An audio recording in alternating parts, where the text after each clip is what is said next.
Welcome to Envisioned Broadcasting, the station designed to encourage, equip, and empower you for growth and success presents When They Hear Us, an author's movement, a show that provides authors a platform to share their voice with the world.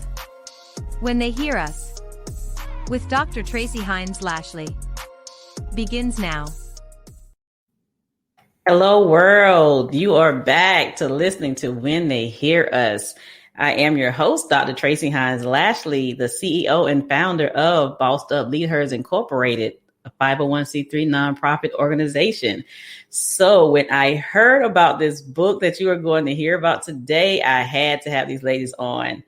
This is a two-part series. You'll listen to the second part. So if you missed the first part, go back and listen to the podcast. And we are now on Pandora. Yes, I am excited about that. So the ladies we have here today, they are one of the authors of Asian Women Who Boss Up.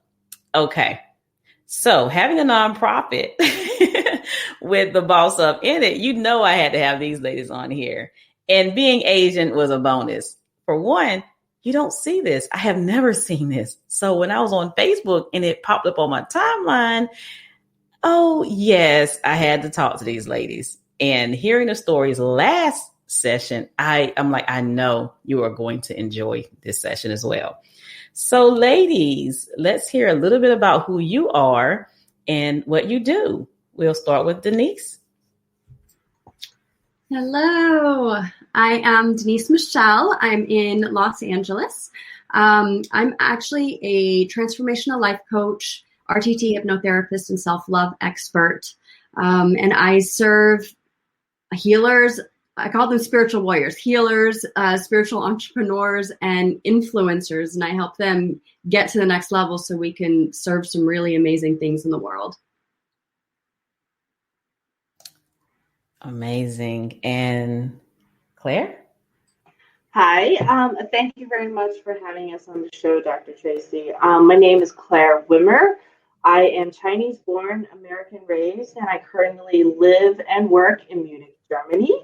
I am a business coach, so I help small and medium-sized companies go abroad.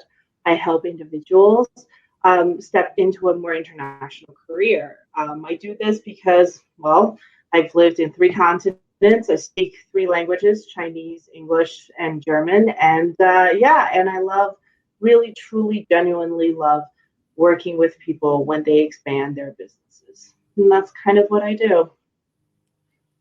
Okay. And you guys, okay. The next person is going to speak. Her name is Margarita. Yes. So it's like the drink. That's right. Thank you so much for having me. I'm Margarita, and my dad was born in China and came to the U.S. by way of Taiwan. My mom is Irish and Eastern European, so that makes me multiracial and multicultural. I'm based here in what we call the DMV. That's D.C., Maryland, and Virginia. So the part of Maryland that I live in is actually closer to the D.C. line than Baltimore. And what do I do? Well, I am a CFP Pro. Don't want to use too many acronyms, so I'll explain what that is. That is a certified financial planner. So I work with individuals and families to help them gain clarity, confidence, and control over their financial lives. Nice to meet you. And we have Mary.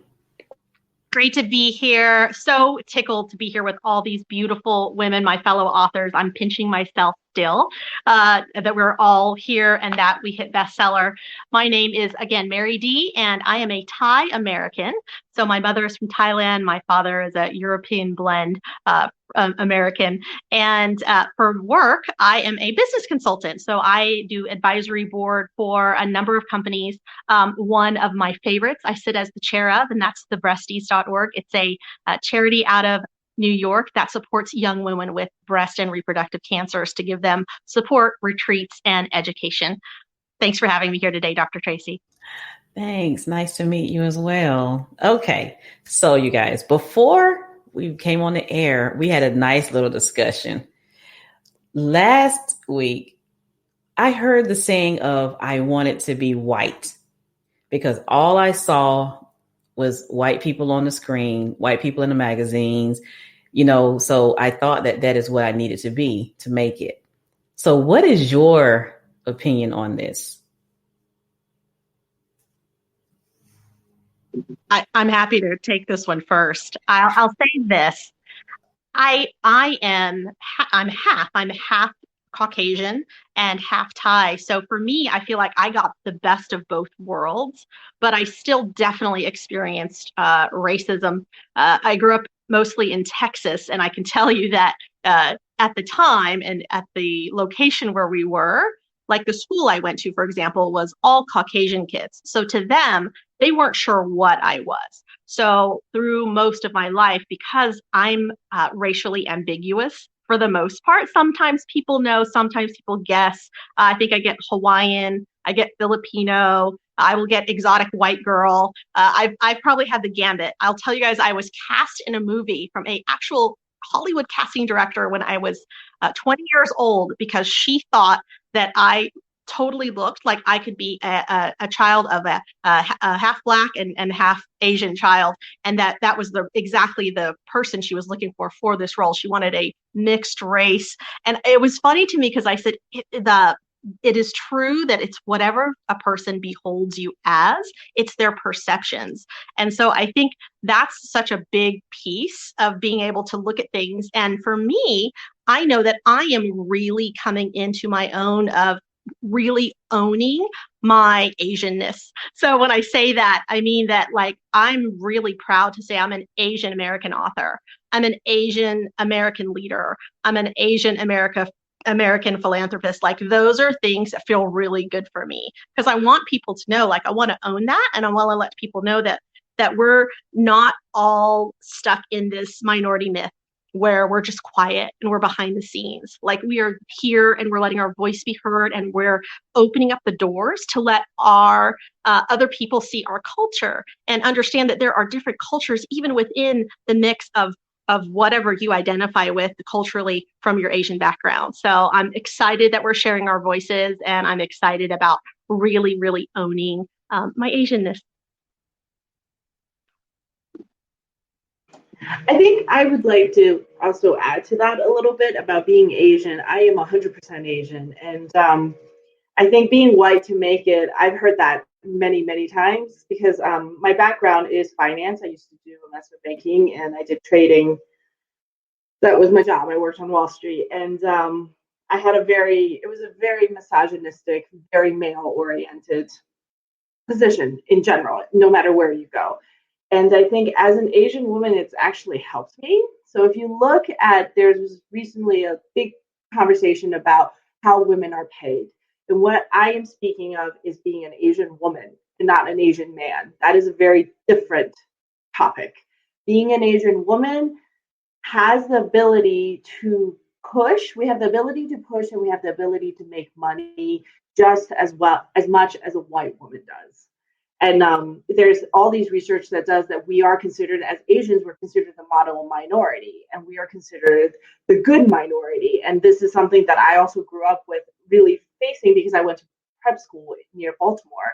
So, and there's a big Black community and the Asian community. And I remember my guidance teacher who was Black telling me, "You are the model minority. I am not." And I distinctly remember this because I was like, okay, I am still considered not white and you are not white and we are friends, but you're telling me I'm different from you. And then she told me that I have to be conscious of how I talk and where I talk and what I do. And I think this, again, is because I'm an Asian woman and not an Asian man. I think being an Asian woman, especially in the States when I did work there, it was actually okay because people would always say, and this is very derogatory when I was working in banking, I killed two birds with one stone. I am Asian and I am a woman. I checked the diversity box and I checked the female box. And so because of it, whether or not I was good at my job or not, I was put on to a lot of things because, hey, guess what? Diversity is here with me. So I countered you can only make it with being white, as in it's a little bit more different. I think what it is we're discounted.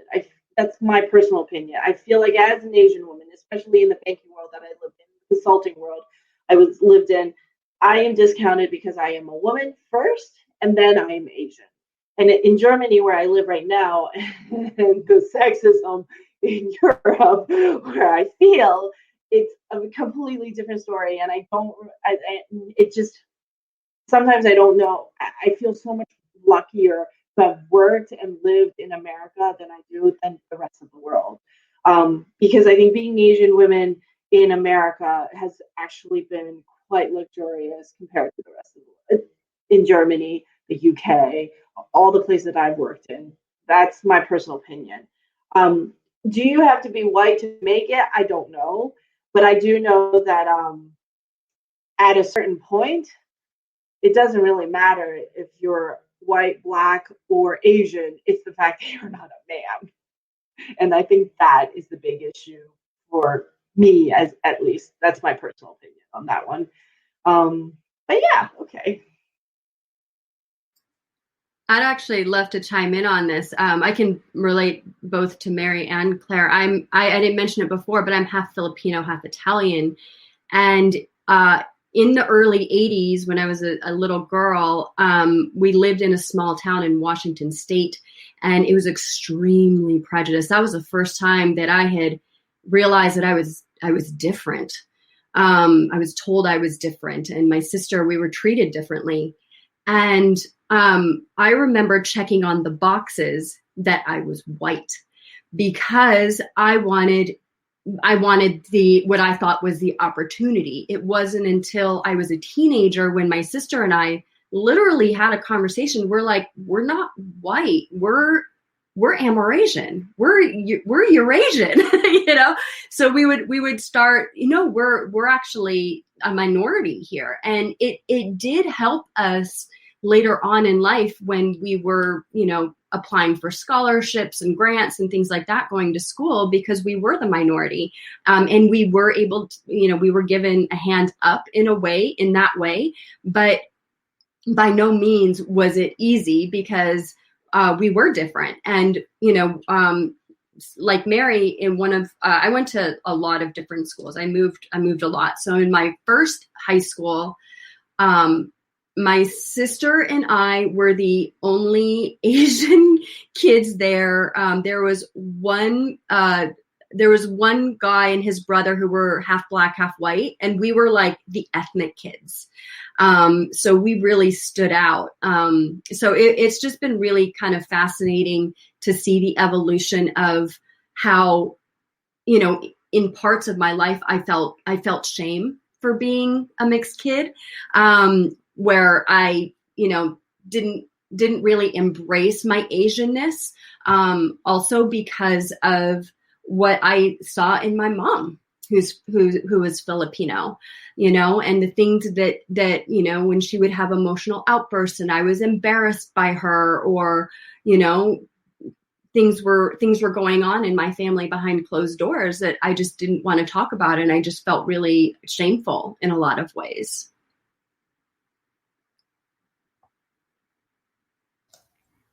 Wow. It's very interesting because I continue to hear that, as Black people, we're not alone out here feeling this way.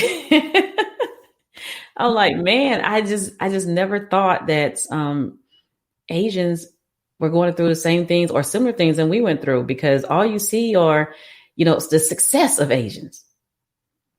They're very smart. They have, great engineers, and, they have all these shops, these stores and things. It's like, they can't possibly be like us.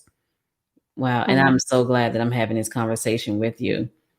Yeah, we're definitely connected in so many ways, Dr. Tracy. One of the other things that we haven't really brought up that I'll bring up, because I think it to the topic, is even within being Asian, sometimes there can also be biases and there can be racism.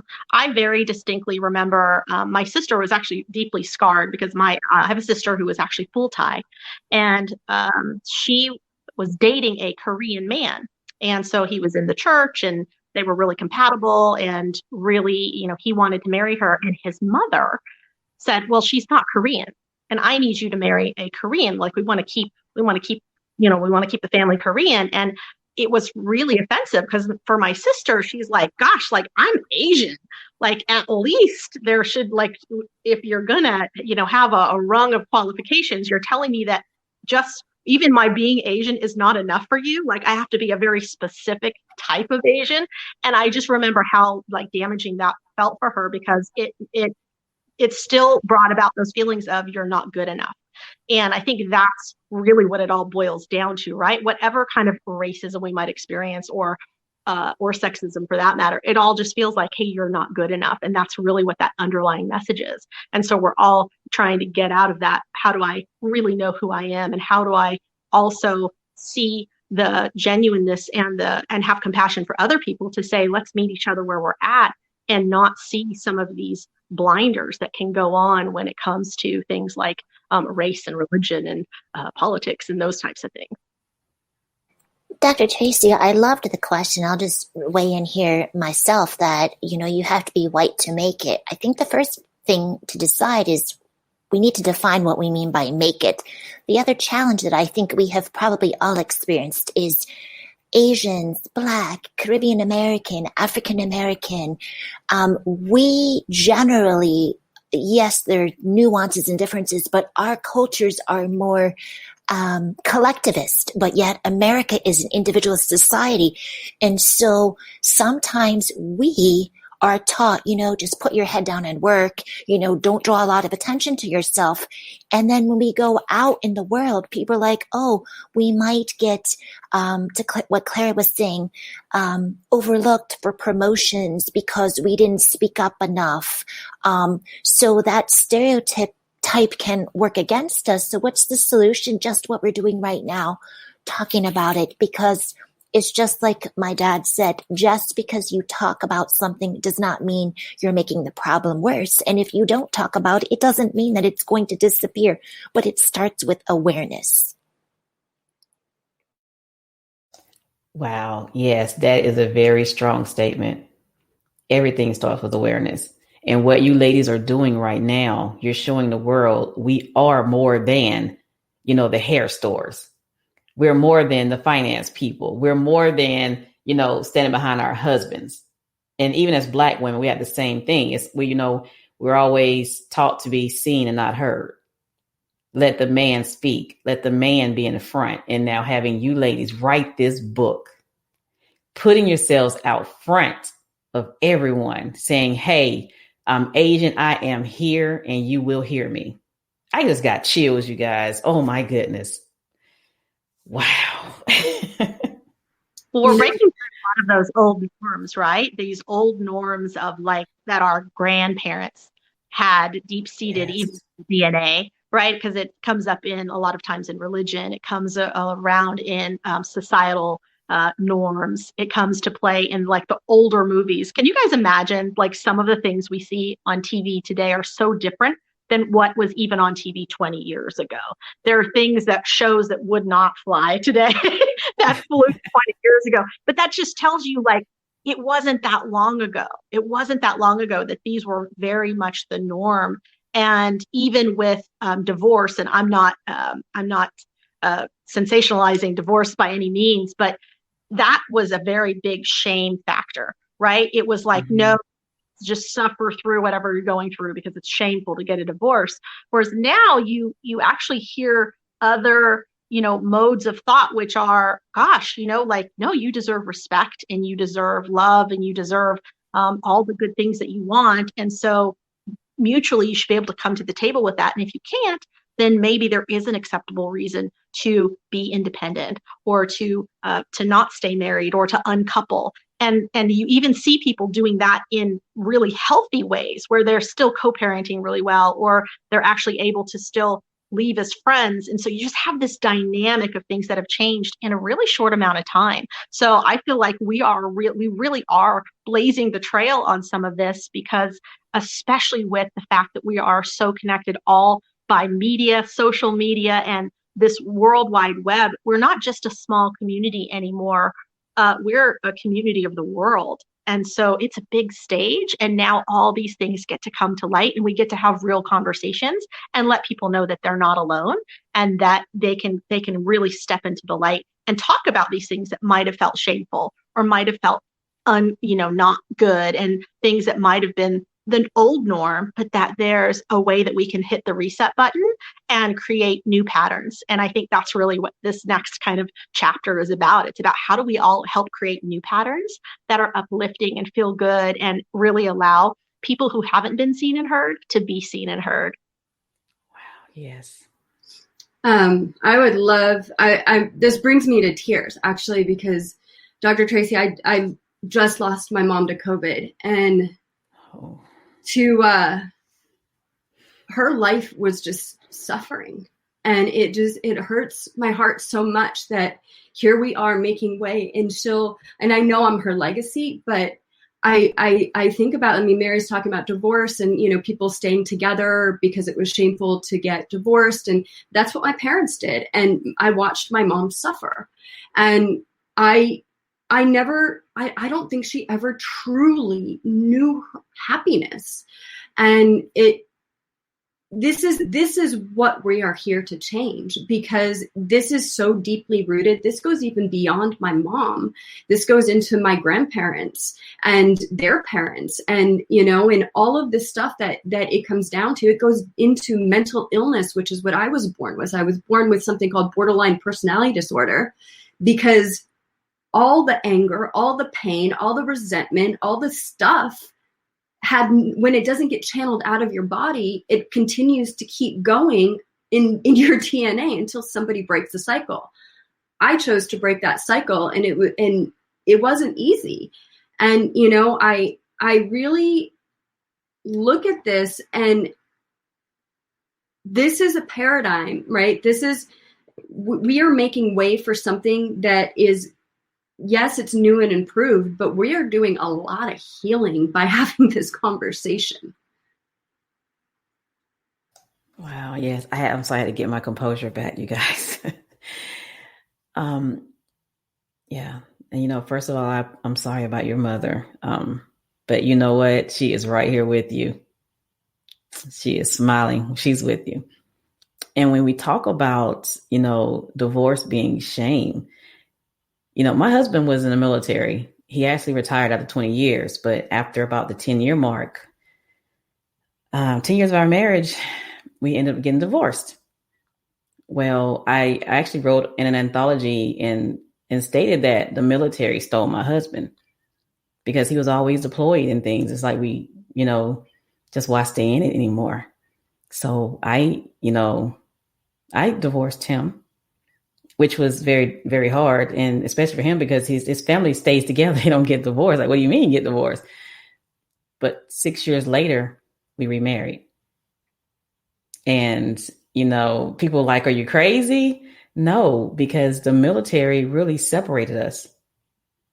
And we found our way back. So, and we're still married today. So it's just, life can hit you, but you can't stay in a situation to where you're dying. You're basically dying inside. And what's on the inside is going to show on the out. So, man, that's something. Wow. I just, I think that's why I love this book so much, because this isn't just, an average book of where we're talking about, this is how we reached success. We went through some failures. Like, we're talking about it all. We're really real, and we're really raw, and we're not afraid to bring up taboo subjects that, people really don't want to face. We're talking about how as a collective, we have to face all of these things in order to move forward. Welcome. I love what Denise Michelle said about healing. I think that, many people don't really understand, and that's okay. It starts with awareness, but they don't really understand even what happened to the first Asians that came here. They weren't allowed to bring their wives and have their family. And that's very relevant. I understand that's history, but if we don't discuss this and learn about it, we're not giving ourselves opportunity for that healing. Wow. Yes, that is so true. I'm sorry, you guys. You guys have me in tears of this one too. You know what? I'm gonna have to talk to all of you after this. The first part had me in tears. The second part, okay, you know what? This is not me. No. We just had two more of the authors pop in. And do you want to introduce yourself real quick? Yes, Tell us who you are. I'm Lisa Milan, and I'm the CEO and founder of Masterpiece. And thank you for having me here. You're welcome. Thanks for joining.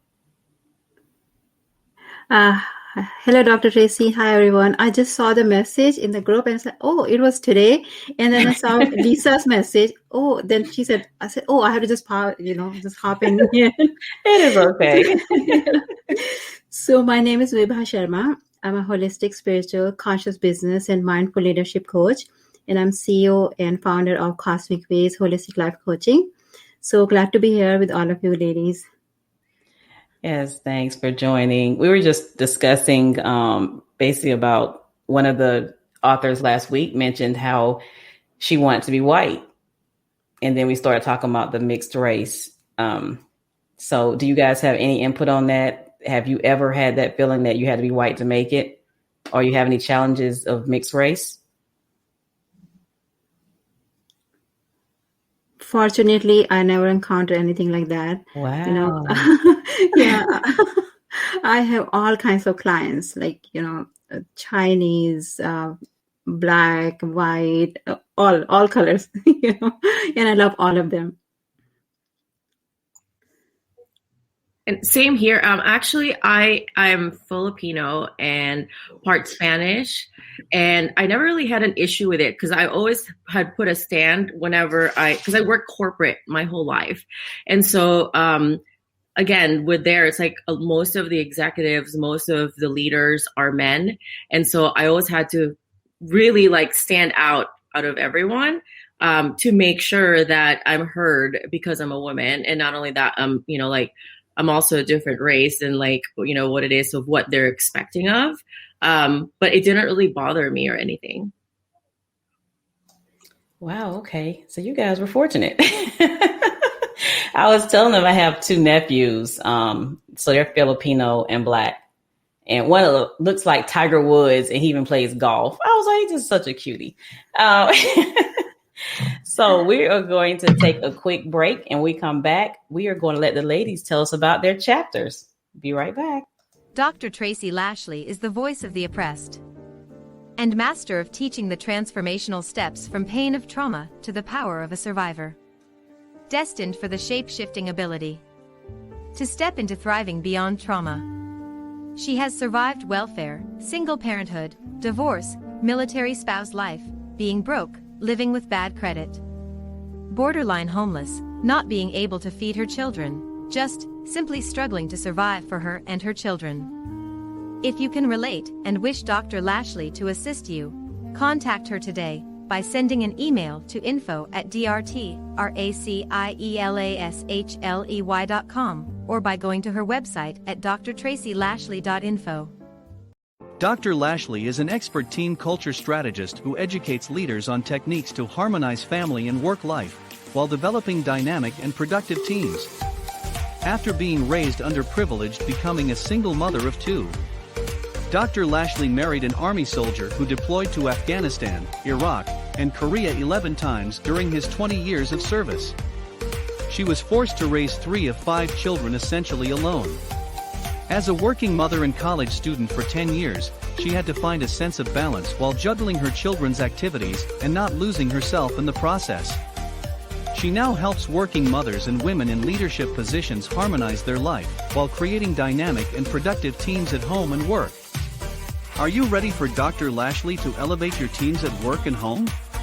If so, contact her today by sending an email to info@drtracielashley.com or by going to her website at drtracylashley.info. We are back. We are talking to some of the co-authors of Asian Women Who Boss Up. So ladies, I am excited to hear about your chapter. So who wants to start? I can start. I wrote about confidence, right? Confidence means different things to different people, and people's perceptions of what it means to be confident is different as well. After all, we're all different. I am in finance, and believe it or not, I actually, in some ways, this is a stereotype. I am good at math. I like numbers, but I am a horrible salesperson. And the reason why I'm a horrible salesperson is I didn't want to be perceived as that pushy person. So I was led to believe that being patient and empathetic and asking questions and listening were all signs of weakness. In fact, my boss, he did set me aside.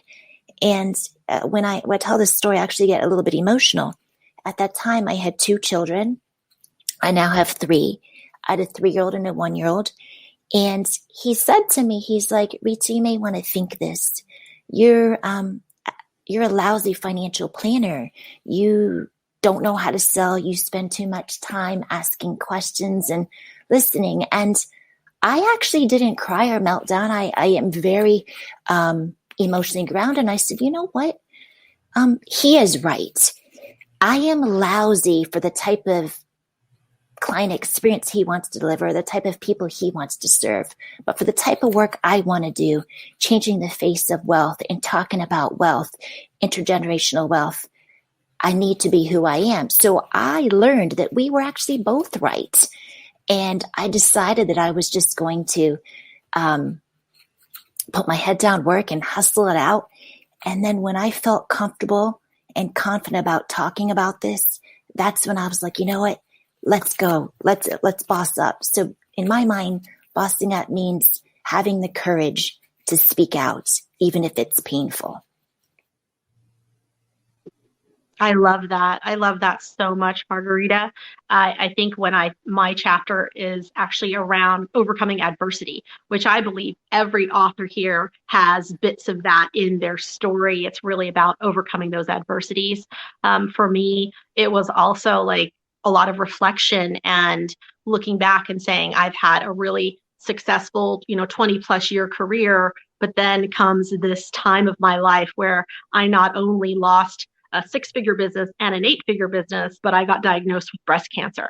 So being able to go from that back into a life of victory and good health and holistic healing through that process. So that's really where my chapter goes and leads into your beautiful chapters as women who are overcoming adversity in other ways. Mine just happened to be business and health. And you are a survivor and you are thriving. Touche. Wow. So my chapter is about importance of spending daily quiet time or meditation, and also about my journey into becoming a holistic spiritual life coach. And now I'm also coaching corporate clients and teaching mindfulness and mindful leadership. And it's about my story and when I came to US after marriage, and I had a lot of time and I was just getting used to this way of life and I was missing my family. I started reading lots of books, and I always loved reading spiritual books coming from a family where we were exposed to a spiritual side of life. So I was reading a lot of books on meditation and I started practicing meditation. I love it. I attended all the classes I could, I could enroll myself into all the meditation classes. And long story short, and I started teaching meditation to kids and to seniors and to women. And then I decided to become a holistic spiritual life coach. And now I'm conscious business coach, and I'm teaching mindfulness and meditation to corporate clients as well as other people, kids, women, and corporate clients. So that's about it.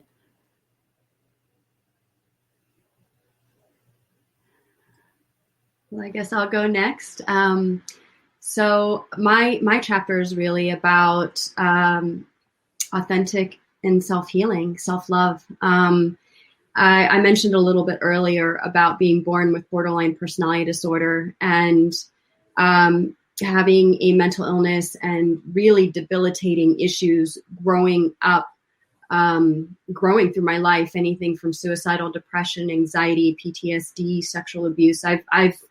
It's almost like you name it, I've healed it. And I really had to want to survive. And I talk about how yoga really was my gateway into doing what I'm doing, because I found it when I was 20 years old, and it actually helped ease my suffering. It wasn't until I was 29, while I was actually in treatment, outpatient treatment, that I had an idea that I wanted to become a yoga teacher, but I didn't think that anybody would want to learn from me because I was mentally ill. But I did. I forged away, and I became a yoga teacher. 10 months later, I by accident, I opened a yoga studio that I owned for 4.5 years. And I talk about the path in owning that yoga studio, and that it wasn't your average studio. It was really a place to heal. This wasn't where people came in their cute Lululemons. I mean, people were crying in my classes. It was all about, self-expression and being authentic and facing yourself and facing your demons and your shadows. And I got really burnt out by that. And then that's when I realized I was doing everything the wrong way in a sense, because I was still dealing with money blocks. I was still dealing with being a solopreneur, not letting people help me. And I ended up closing my business because of that. And it took another 4 years for me to do what I'm doing now in transformational work, life coaching, and self-love. So it's been such a crazy journey, I guess. But everything for me has been all about healing and getting to the core of who I am and who other people are as well. So I think I'm going to piggyback on that self-love idea.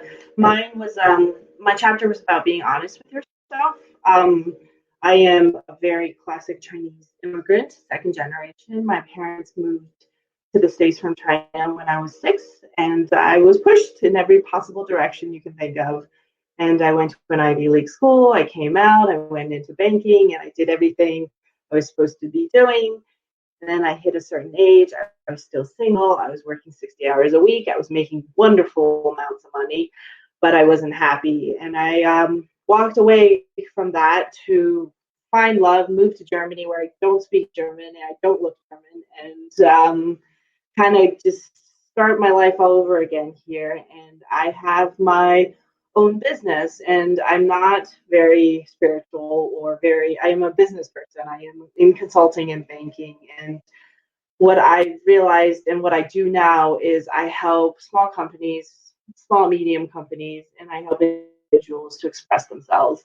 And this specifically, because I live in Germany, means operating in English.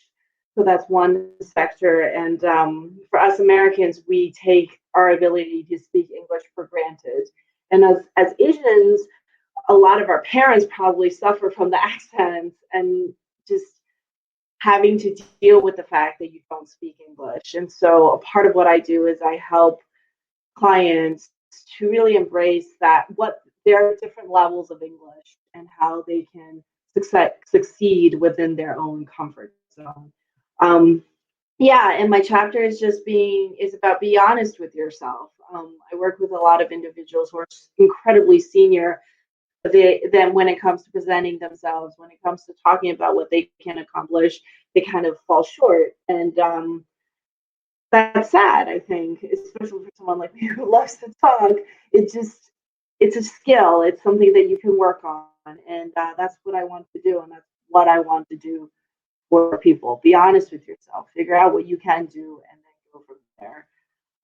This chapter for me also was very enlightening, because as some ladies, after you have kids, I've had 2 kids, they're in school more or less, and now all of a sudden I have free time. What do I do with myself? And so it was also a really good timing for me, because I read the chapters of some of you ladies, and it's been inspiring for me as well. So thank you all. And that's my story. And this is Claire Wimmer, by the way, for those that don't get to see us.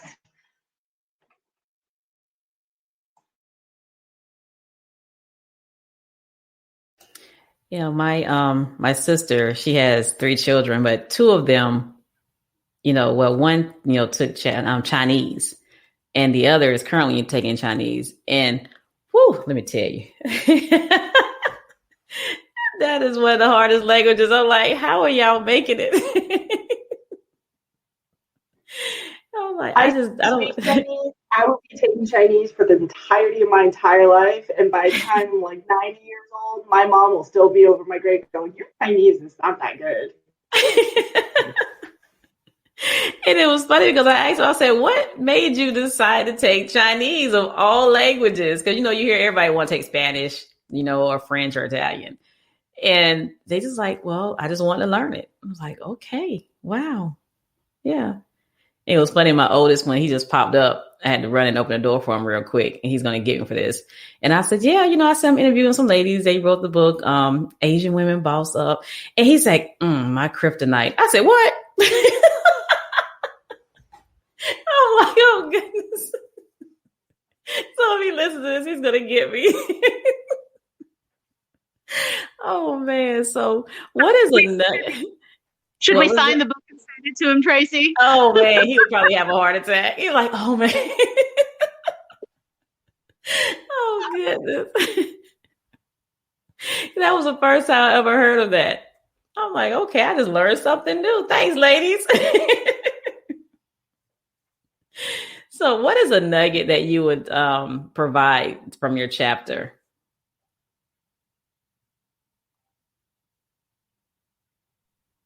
And can I just say 2 things about what you just said about your son saying that Asian women is kryptonite? I feel like of all the stereotypes, that is actually one of the main stereotypes, being Asian, growing up with all white people. And they're like, wow, you're beautiful. I'm like, really? And this, yes, of all the things being Asian, that was the one thing that I always question, and it's my beauty. Like, wow. Am I really beautiful? Or do these people who are white have no idea?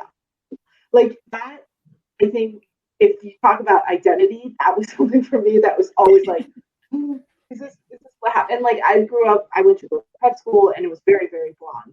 And I always thought I was blonde. And then I went to New York City for university. And then I was like, wait a minute, there's people that look like me. And then I finally understood what an idea of Asian beauty is growing up in the States. But that is a side topic. I'm just putting that out because I just thought it was just my one insecurity was like, oh, okay. Yes, you guys are gorgeous. And last week I was like, oh my goodness, you guys are beautiful. Like, wow. Yeah. So I can see that. So, do anyone want to share a nugget from their chapter? Sure. I'll pick us off with chapter nuggets. I would say that from my chapter, really, it's the nugget is you can do it. You can come through the darkest of days. You can come through the biggest shame, the biggest pain, and you can come out of the other side of it if you want to. If you want to. And that's really it. It's keep going. Keep going. There is a silver lining to every cloud. There is a light at the end of that tunnel. Sometimes we just have to climb a few mountains to get there.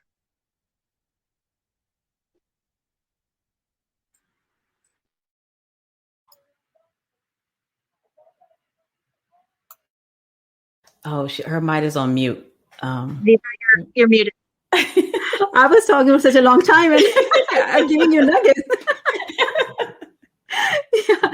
So nugget from my chapter is, and this is also my brand, and it's on written on my website also, that change is an inside job. When you change from inside, everything changes for you from outside, and you can go through all kinds of challenges working with difficult coworkers, difficult people in your personal life, but you don't need to change anybody else. All you need to do is change the perception or change yourself from the inside. So, and I focus more on, I use meditation as a tool. And when you meditate, it changes you from inside. So my nugget is change is an inside job. When you change from the inside, everything changes from the outside for you. And then the nugget from my book, because my story is about rebuilding, and what I do talk about, and my nugget would be that no matter what you go through, no matter what happens, is don't give up and always remember that you can do this. Don't let anyone stop you from what it is that you love to do. Awesome. For me, the nugget is my slogan for my business was what makes you stand out. And I think at the end of the day, you look at the mirror, you look at yourself, and you have to be honest with yourself and say what was it that made today good or bad, and what makes me stand out from my peers, what makes my business on track, and what makes me who I am. And I think for me, and this is something I generally believe in, and this is what I work on with my corporates and my boys, as I call them, and what makes you stand out, what makes you interesting, and how will that give you strength? And I think that's really important because it's a level of honesty that you have to have with yourself when you look in the mirror. And I would say nugget from my chapter would be go for your dreams. And, regardless of, I feel like I tap into a little bit of what everybody talks about. It's resilience, it's strength, it's courage, it's being brave. And, when we have dreams, we oftentimes, if we have underlying issues going on, we don't necessarily know how to go after those dreams because the other voices are really, really loud. So mine's all about keep going, keep walking your path, because whatever you can dream, you can have it, you can do it. Yes. Oh, these are some great nuggets. One of my mentors like the juicy nuggets. There's one other thing that I really want to know about, and with the name change. Why do you change your names? Because I've heard so many different stories on this. And how does it make you feel as far as, still having your identity? This is a great question. So people often ask me, do I call you Mary or do I call you Mary D? Because they're not sure from a name perspective, like where that comes from. And actually, I was named after both of my grandmothers. So Mary is obviously my American grandmother, and Dee is actually my Thai grandmother. Her name was Jun Dee, and in Thai, Dee is the word for good. So I actually am carrying my my birth names, but I know that when I think about why my mother chose to give me my American name first, it's because for her, definitely being married to my father, it was a piece of freedom for her in a way where growing up as a poor farm girl, she could look and say, oh, I want more for my life. And for her at that time in her life, that representation for sure was the American culture. It was what was going on in the West. And so she wanted to embrace that. And so for me, I know that that's one of the reasons why she actually gave me my American name first and then my Thai name secondly. But I embrace them both. And a big piece of it, I think, is just knowing who you are and whatever makes you feel powerful in terms of how you show up. And sometimes that may be in making a name adjustment if it's hard to pronounce or a long name. But other times, I think part of it is also when we are just coming up with our identities, right? Who our name, I deal with the breast cancer community. I can tell you, like, when you lose your hair, that's such a huge piece of your identity, and you wouldn't think about it. But if I asked everyone to go shave their heads today, I can tell you that you would definitely give yourself a double check, and you'd be like, but my hair, like, there's so much caught up. Like, there's women who dream about having a bad hair day. These are all pieces of our identity. And I think we all go through our own identity crises, but also we can come full circle and find our identities as well, so that we can really help our voice be heard as we start to identify and figure out, like, what our purpose is in the world and what do we want to be called? How do we want to be perceived? And I think that's a big piece of it. I think for the name thing, for me personally, it's something Mary C. Touched on is I had a Chinese name when I moved to the States, and then I picked Claire as my name. And of my original name, my Chinese name is Claire Yang. That was my last name before I got married. And then when I got married, it became Wimmer. And so Yang is my dad's name. Wimmer is my husband's name. But Claire, because I picked it, I've always been Claire. So like, I never, it's like the Madonna effect, you know, it's just Claire. And when anyone asks me who I am, I'm like, oh, I'm Claire. And then they were like, no, but we need your last name. And then I was like, oh, right. And so like, it took me, don't tell my husband this, it took me 2.5 years before I started using Claire Wimmer, because that was not my name. Claire Yang was my name. And like, I was always Claire. And so even now, when I changed my name, I think the reason I like Claire so much is because I picked it. And that was my choice. I was 6 when I picked it. My mom gave me a list of like Sarah, Amy, April, Claire. And I was like, oh, I like Claire. Let's just go with Claire. And so like, that's my name. But the thing is, the irony of this is, as an Asian American married to a super duper German man living in Europe, where they call you by your family name. It's like almost like in China. In China, you always are presented with your family name.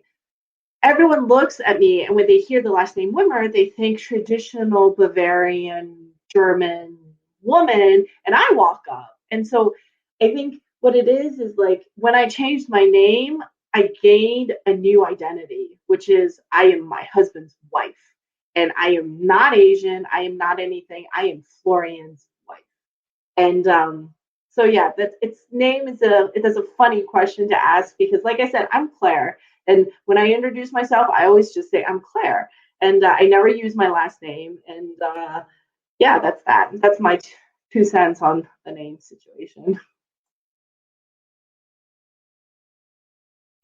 As for me, Lisa is my nickname. And I think as I was growing up, my family had always called me Lisa.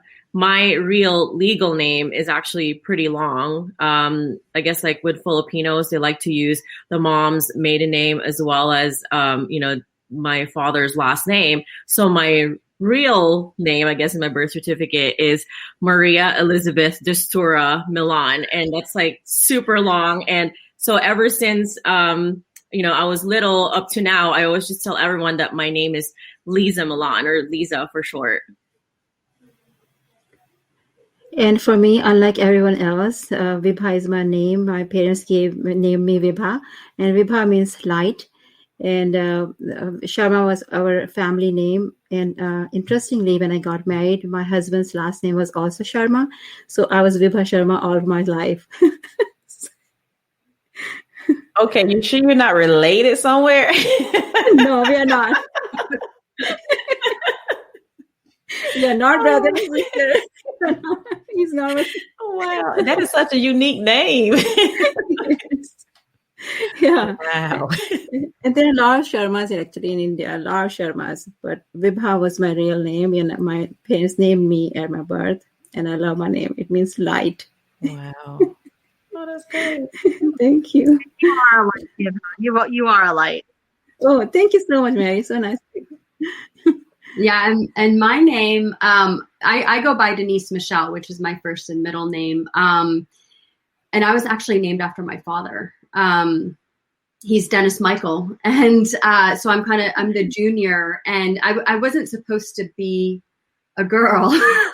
My parents didn't even have a girl's name picked out. And so because my mom was married to an American Italian, I don't think it really crossed her mind to give me a Filipino name, or to kind of embrace that.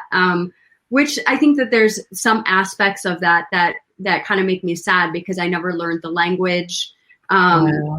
Yeah, and that's really tough. That people are like, why didn't you learn? And honestly, it was because my parents fought so much. I think that became an issue that my dad didn't want us learning. And so my mom decided to stop teaching us when I was about 5 years old. So yeah, so there's a lot of aspects to that. But yeah, now I go by Denise Michelle. I embrace it. I changed my name for a short period of time a few years ago because I think, just really working in my spirituality and like coming deeper into my own. And I was like, I don't know if Denise Michelle is my true spiritual name. And I ended up going back and I was like, you know what? I'm embracing. I'm gonna own it. I'm owning Denise Michelle, and that's who I am now. Wow, that's great. Okay, so I do not want to end this without people knowing how to get in touch with you and how to purchase a book from you. So let's let them know who you are and how to get in touch with you. Yeah, people can reach out to me via my website. It's called www.cosmicways.com, COSMICWAYS. And also my another website is called vibhasharma.com. And I have another book there. This is my second book. My first book is Turn Within, Reconnect with Your Inner Peace and Well-Being. And this is my second book. And people can just reach out to me via my website and order from there. Awesome. If people want to reach out to me, they can go to www.maryd.com. That's my whole name spelled out, MARYDEE. And if anyone wants to connect with me over social, I make it really easy. All of my social media handles are at the Mary D. So type that in and I'm happy to connect with you. As far as the book goes, you all can actually order copies from us individually. So we've got, obviously, the digital copies are available on Amazon. But if you'll go to each of our separate sites, you can. I think everyone's running their own promotions and specials and freebies. So go on there and look at each of those and see what feels good for you. And we'll send you a hard copy. And I believe most of us are signing those before they go out for those that would like a personally signed copy. And yeah, that's how you get in touch and order the book. Hi, you can get a hold of me through my company website. It's masterpieceLM.com. That's masterpieceLM.com. And if you would like to get a hold of me through social, and all my social media, it is I am Lisa Milan. So on Facebook, it's I am Lisa Milan, and same thing with Instagram. And please order the book. Thank you. And mine, Denise Michelle, you can go to my website at bridgethelove.com. And if you want to find me on Instagram, it's Denise Michelle XOXO. And under Facebook, it's a little different. It's Denise Michelle Love. And I have a very simple website, Claire, CLARE, Wimmer, WIMMER.com. You can always reach out to me, even though I do live in Munich, Germany, which is far, far away. Have a good day, ladies. Yeah. Thank you guys for joining. And, everyone, listen to me again next week. Same time, same place. See you then. Bye. Thank you for listening to When They Hear Us, where Dr. Tracy Lashley and her guests provide stories and experiences. This is also a platform for authors to encourage, empower, and equip people around the world with their voice.